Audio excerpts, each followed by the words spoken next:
After studying this module, you shall be able to understand how philosophical debates guide and govern research and knowledge production. You will be able to learn about the historical emergence of the logical positivistic movement.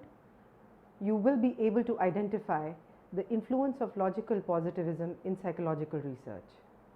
You will also be able to evaluate the major philosophical tenets of logical positivism. You will be able to analyze the weakness inherent in the principles of logical positivism. Let us look at some of the introductory notes. One of the most influential schools of philosophy of science in the 20th century was logical positivism. This school of philosophy developed in Austria and Germany in the 1920s and was also known as logical empiricism. The development of logical positivism was influenced by the rapid changes taking place in physical science and mathematics. Thus, this view upheld the notion that scientific knowledge was the most important kind of factual information that was available, and all metaphysical doctrines were to be rejected as meaningless. Since science was believed to be the model for intellectual and social progress, logical positivists resorted to analyzing the structure of scientific knowledge and reasoning. The practice of logical positivism believes in two major sources of knowledge.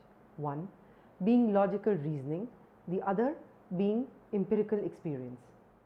The proponents of logical positivism included Moritz Schlick, founder of the Vienna Circle, Rudolf Carnap, Hans Reichenbach, founder of the Berlin Circle, Alfred Jules Ayer, Herbert Figel, Philipp Frank, Kurt Grelling, Hans Hahn, Carl Gustav Hempel, Viktor Kraft, Otto Neurath, and Frederick Wiesmann. Despite being influential, the movement was short-lived.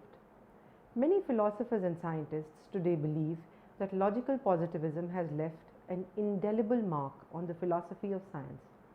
This influence of logical positivism is particularly noticeable in the attention philosophers give to the analysis of scientific thought and to the integration of results from the technical research on formal logic and the theory of probability.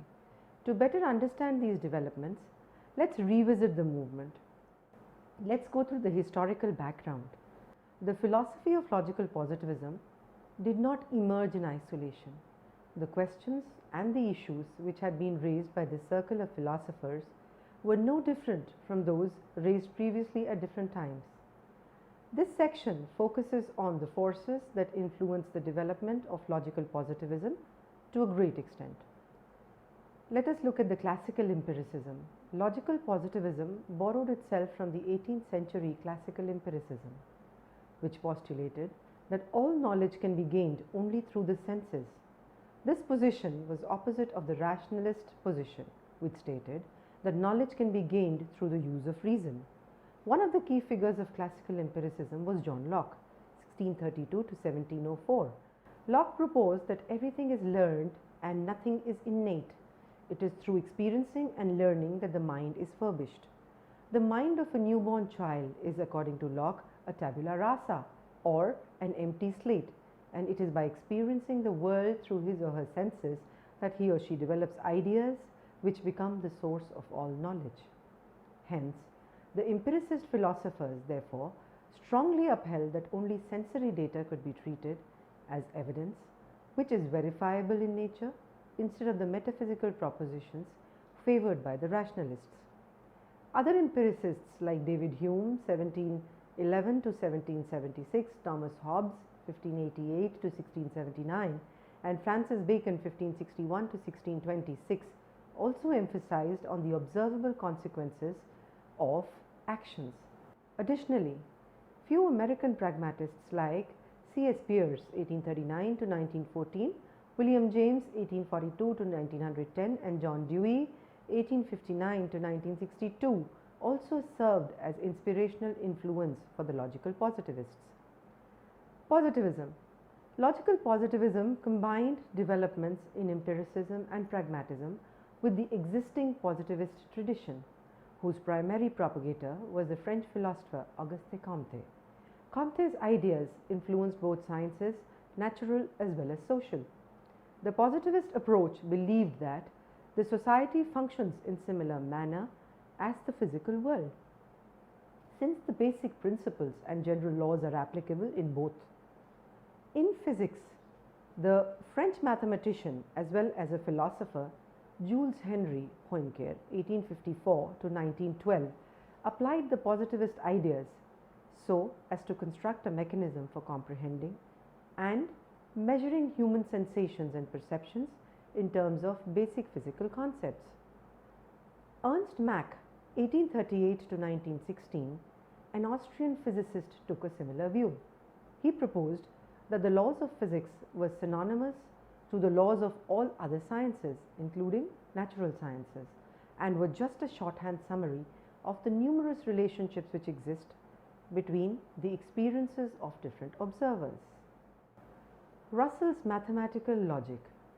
Bertrand Russell's mathematical logic exerted a great influence on logical positivism. Much of Russell's work was concerned with the desires for perfect clarity and absolute certainty, resting on the belief that analysis can be pursued down to certain indivisible elements, which are in some way incorrigible and hence justify the intellectual edifice constructed from them. For this purpose, he distinguished knowledge by acquaintance, which is indubitable, from knowledge by description, which may be in error. Examples of knowledge by acquaintance are sense data and the contents of our own memory. Borrowing from Russell, logical positivists not only adopted the thesis that all knowledge must be based on sense experience, but were driven by the same motive of certainty and perfect clarity. Wittgenstein's Tractatus was a text proposed by Ludwig Wittgenstein. It was of great importance for the positivists. The school of thought believed that the basic building blocks of reality are objects, simple and unanalyzable pieces of information, which combine together to exist in a context forming the state of affairs. It has further focused on linguistic reforms by using modern logic and has also drawn attention to deducing a theoretically principled distinction between intelligible and nonsensical discourse. Wittgenstein's influence is further evident in certain formulations of the verification principle. Wittgenstein also influenced interpretation of probability by the logical positivists. Let us look at the Vienna Circle. The Vienna Circle was a group of scientifically trained philosophers and philosophically interested scientists led by Moritz Schlick. These professionals often met on Thursday evenings every week for discussing the problems regarding the philosophical dimension of scientific disciplines. The meetings began during the academic term in the year 1924 and continued till 1936. These thinkers were greatly influenced by recent developments in science, particularly Einstein's physics, mathematical logic, and philosophy of language, and sought to synthesize these new ideas to institute a new philosophy. These group of philosophers were against German idealism in particular. Hegel and Heidegger, who derived much of their ideas from German idealism. They found their philosophies too abstruse and unclear. The Vienna Circle placed a high premium on reason, clarity, and precision of language. They wanted to dispel mysticism, romanticism, and nationalism. They also rejected the need for interpretation. Schlick, who was the leader of the distinguished group, had been appointed to Mascher's old chair in philosophy of the inductive sciences at the University of Vienna in 1922. Apart from him, the group also involved participation of Hans Hahn, the mathematician, the social scientist Otto Neurath and his wife Olga Hahn-Neurath, who was a mathematician. In addition, the philosopher Viktor Kraft was also a member of the group, along with Theodor Radkovic and Gustav Bergman, both of whom were mathematicians, and lastly, Rudolf Carnap, a philosopher as well as a logician who joined the circle only in 1926. After its formative phase, the circle went public in 1928 and 1929. It is then that the Vienna Circle became popular amongst the population of intellects and began to play a prominent role in the academic as well as the public sphere. Throughout the early and mid 1930s, the Circle held numerous conferences and presented various publications which helped it to establish an international profile. In 1930, the Circle, together with the Berlin Society, took over the journal Anländer Philosophy and restarted it under the name of Erkenntnis, which was co-edited by Carnap and Reichenbach. Let us look at some of the themes of logical positivism. Although the varied members who were a part of the Vienna Circle disagreed and had issues of dispute, there were a few positions they agreed upon as well. These being, first, they advocated reliance on experience as a guide to knowledge. They postulated that all forms of knowledge, except for the analytic truths of mathematics and logic, should be derived from experience, thereby making it a philosophy of radical empiricism.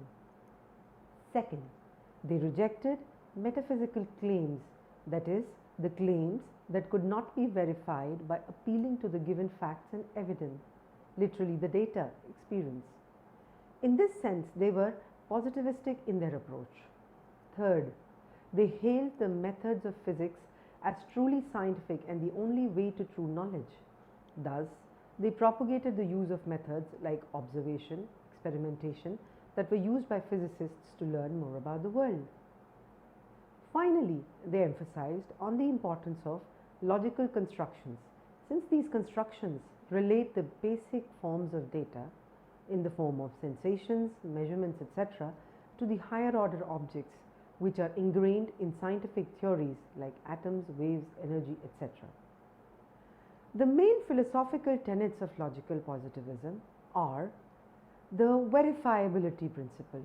One of the chief tenets of logical positivism was the verifiability principle.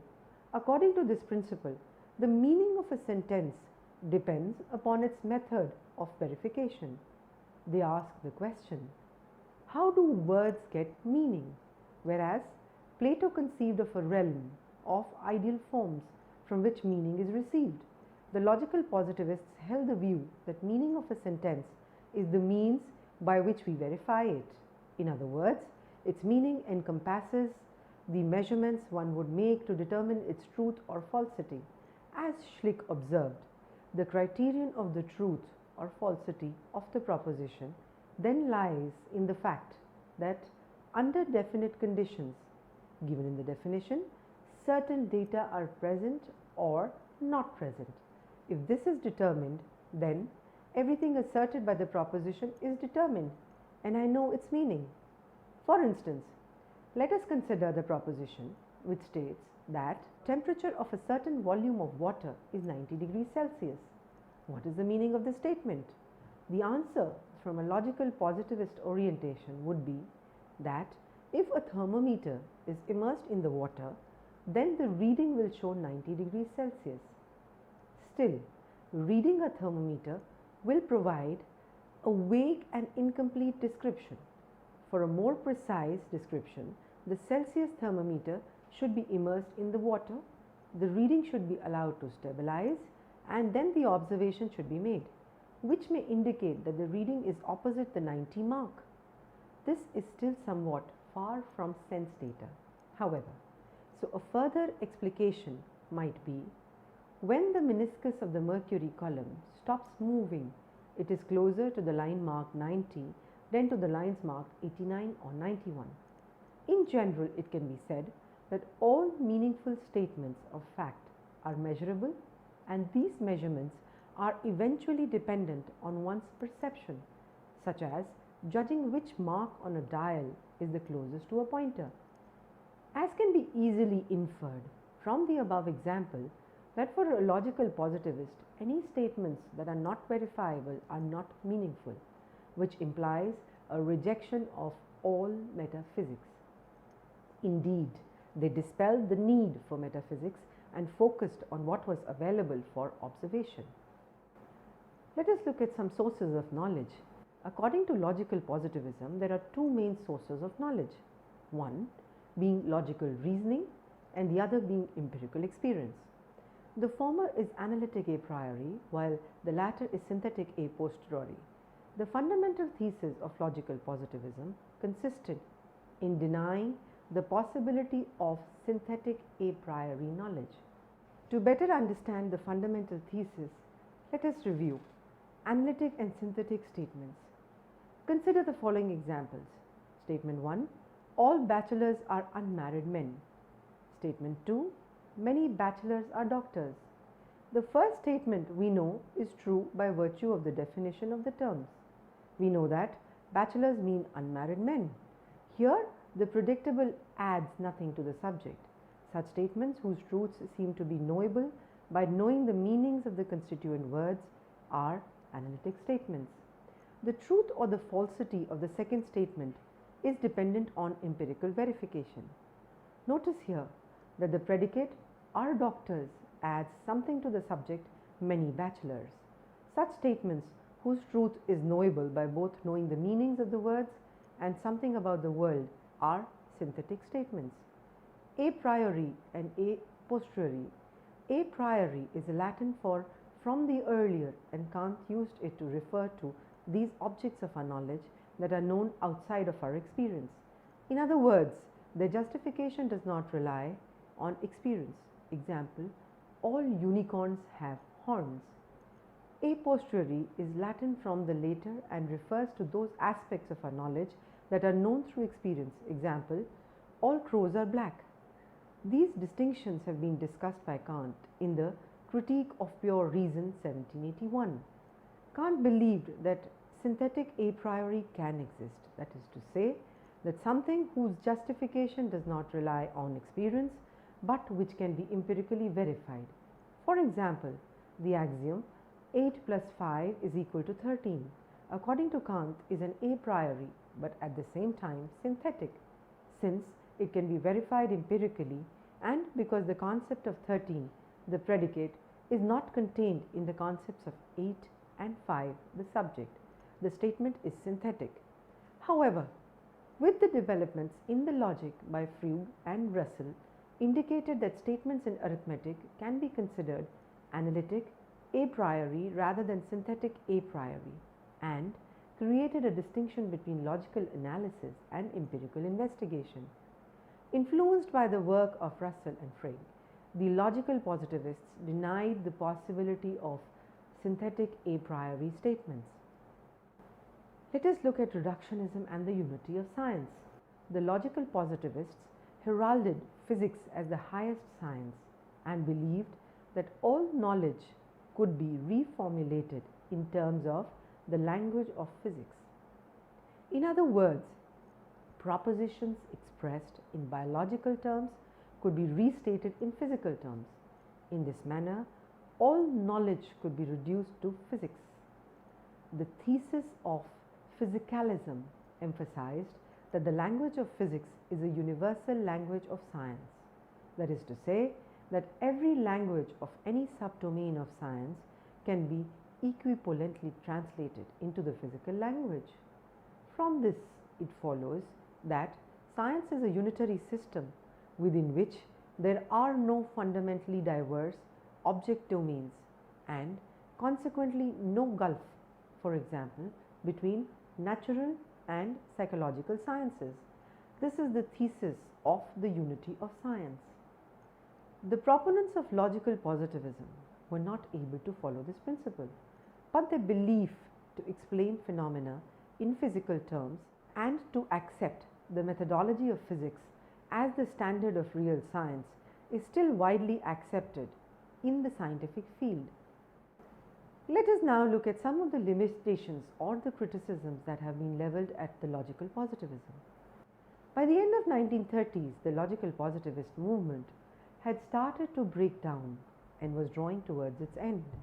However, the ideas and methods of logical positivism continue to this day in various disciplines. The reasons for the breakdown of logical positivism can be grouped into two categories. One, its internal weakness, and two, the external criticism. Let us look at the internal weakness.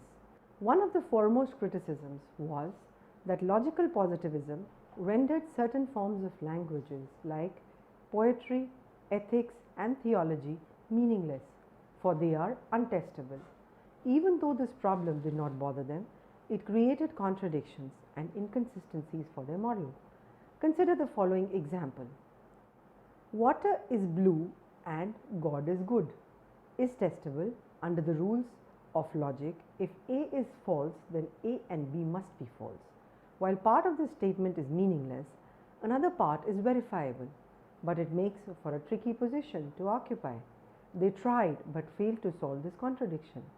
Another point of criticism for logical positivists was the status of verifiability principle. The verifiability principle could not be classified as an analytic statement, which meant that it had to be synthetic. However, the logical positivists were confronted with the problem of reflexivity. How could the theory of verifiability be verified?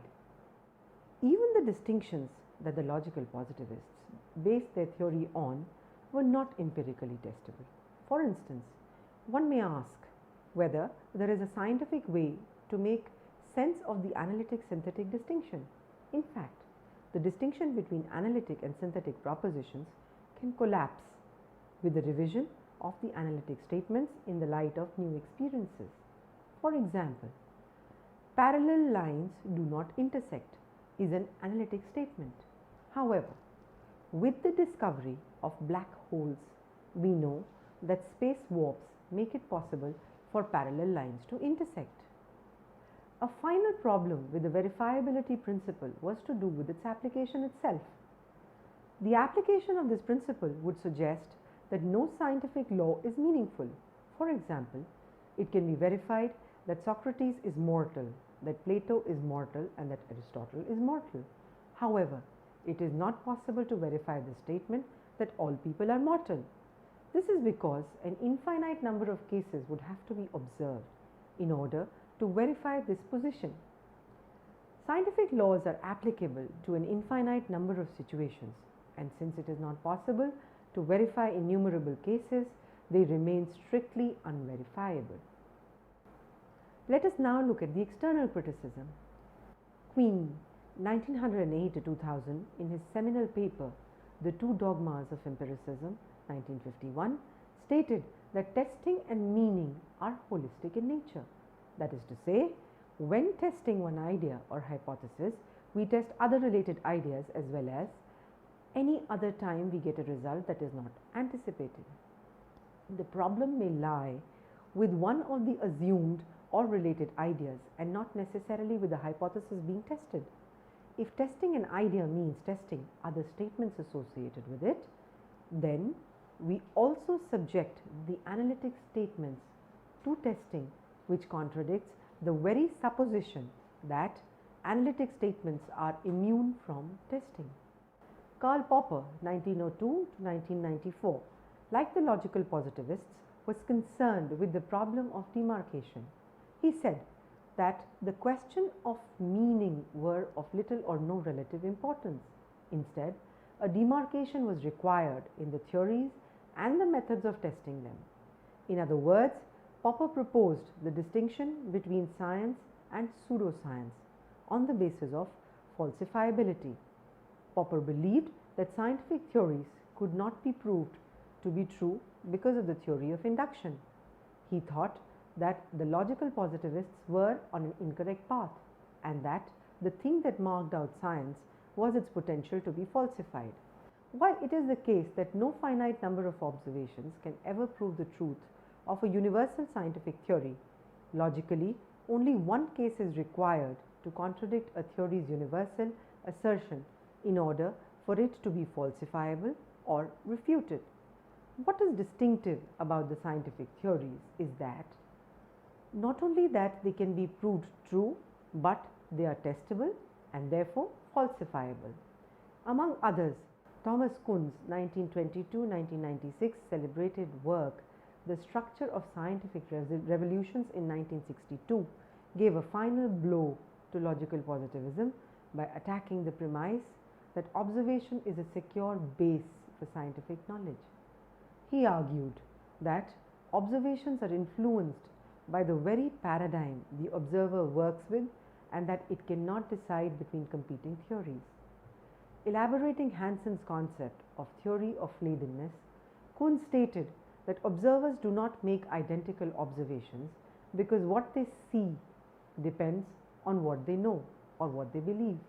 Consequently, all knowledge is based on paradigms which limit the field of investigation by restricting questions and answers and that condition expectations.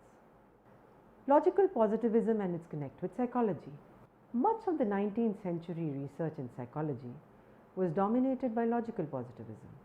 The rise of behaviorism, with the emphasis on observable behavior, scientific experimentation and accurate measurement, is a testimony to the influence of logical positivism. Though the first behaviorist manifesto, released by Watson in 1913, precedes the Vienna Circle, B.F. Skinner, who is one of the principal advocates of behaviorism, traced his ideas to Mark, Poincare and Comte. These people are also considered the forerunners of the logical positivists. Clearly, behaviorism and logical positivism share ideas which were prevalent or in the air at that time.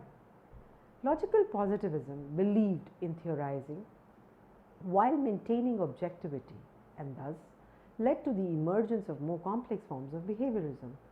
S.S. Stevens, a prominent American psychologist, tried to formulate a psychology which followed the diktats of logical positivism in an attempt to bring it on par with physics.